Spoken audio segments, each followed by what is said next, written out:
Hello, I'm Julian Whittle from Cumbria Chamber of Commerce, and I'm with Claire Phillips and Simon Kirkbride, both of Dodd & Co, the accountants, and we're here to discuss making tax digital. Now, this is going to require businesses, and that definition includes buy-to-let landlords. It will require them to use computer software to maintain their accounting records and then send quarterly updates to HM Revenue and Customs.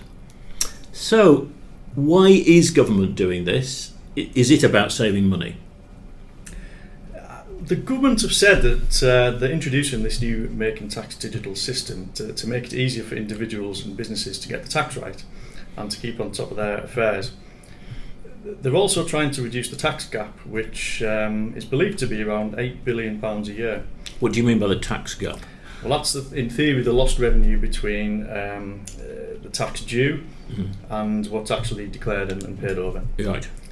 So the HMRC are hoping that this system will reduce those taxpayer sort of mistakes and errors. Okay. So making tax digital is being phased in starting next April with VAT. So explaining what is happening then. To be honest, everything is still a little bit up in the air. There's a lot more questions than we've actually got answers for at the moment. HMRC are expected to provide clarity by the end of the summer, so businesses know what they need to be doing. In-house here we do have an MTD team which is following everything that's happening and trying to keep our clients informed as we're going along. Right. As far as we know, from 1st of April 2019, all VAT registered businesses with turnover over the 85,000 threshold will have to submit their quarterly returns via a new digital account rather than the existing government gateway. Right. So 1st of April is the start of your VAT period. So if you're on monthly VAT, your first return that will be affected is the 30th of April. Yeah. If you are quarterly, it will be your July return. And what it'll mean for businesses is they have to set up a digital account and have end-to-end software to enable submission. So this means information goes into the system, it gets processed, and the return is submitted from the same place. Okay, now you said this is for businesses above the VAT threshold. What about those below? Presumably they're not affected, but I wondered, what about those who are below the threshold but have voluntarily registered for VAT? Where do they stand? Yeah, so it's only businesses with turnover over the VAT threshold and who are VAT registered that are going to be mandated from April 19. So if you're a business with turnover under the VAT threshold, you won't be mandated in April 19 even if you have voluntarily registered for VAT. Right. Okay. And the plan is, at the moment anyway, as I said, it's all a bit up in the air at the minute, but these businesses that are voluntarily registered, it's looking like April 2020 is going to be the date they're going to be mandated. Okay, so what about, or do we know when making tax digital will be extended to cover income tax, corporation tax, PAYE and so on? Is that still up in the air? Yeah, start with the easy one. As far as we're aware, Pay As You Earn isn't expected to change because they're already under RTI, which is real-time information. Right. Income tax and corporation tax are meant to be from periods starting on or after 1st of April 2020, but that depends on what you read in the press.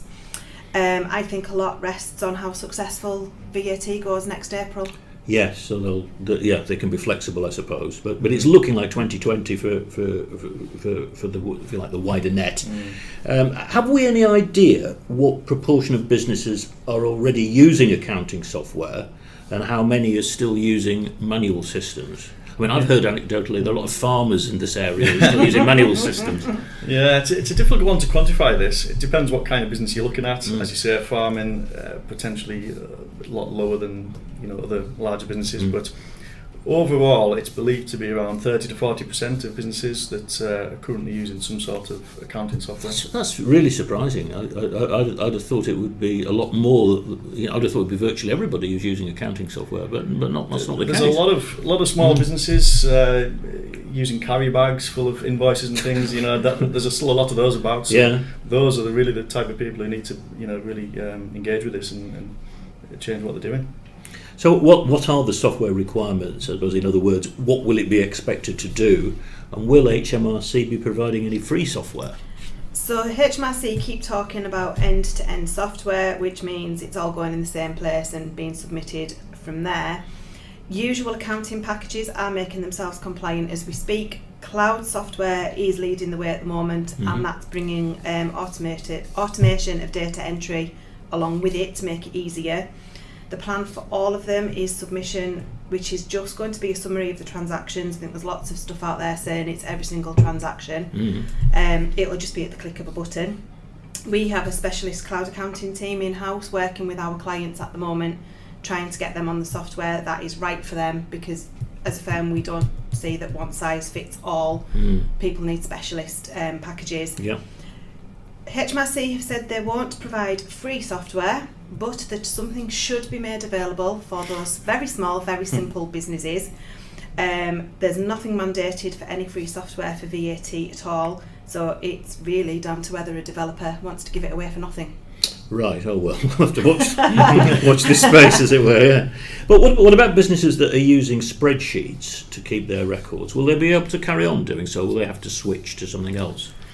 Yes, there was a bit of confusion over this initially, but yes, HMRC have said that spreadsheets will be compliant with making tax digital, so that's definitely a positive thing to take from it.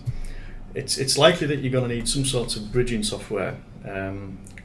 We don't know much about this yet, but this is in theory a bit of software in the middle between the spreadsheet and HMRC that pulls the data from the spreadsheet and gives it to the revenue. So, as I say, we don't know too much on that yet, but hopefully over the next few months we'll know more. Okay. So will businesses have to make and store invoices and receipts digitally? It depends who you speak to. I've heard both.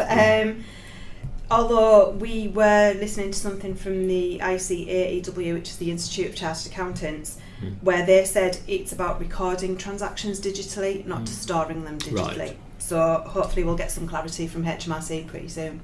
Okay. And now making tax digital requires businesses to submit information quarterly to HMRC. Do they have the option of providing information more frequently than that?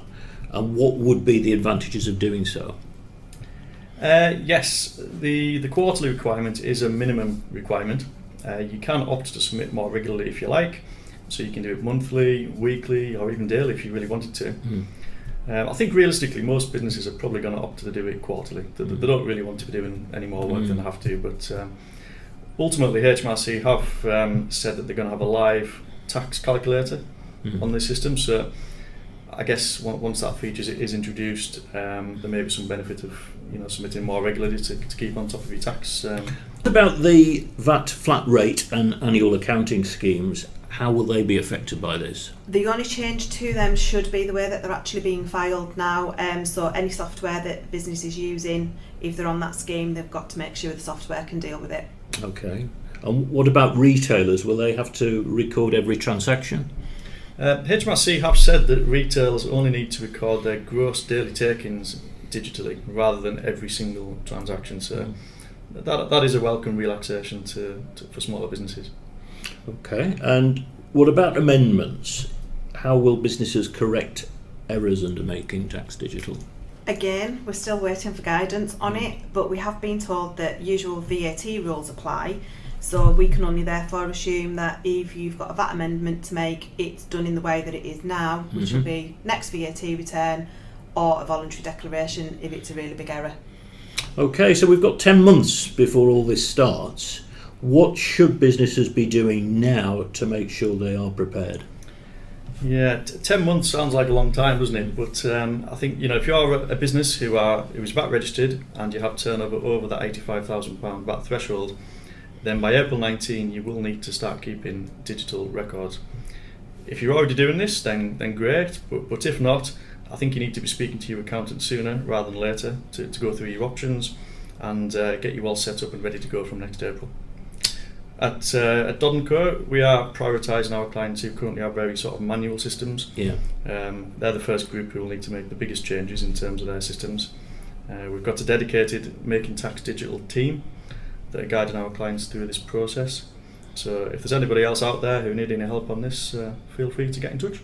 Okay, excellent. Claire and Simon, thank you very much.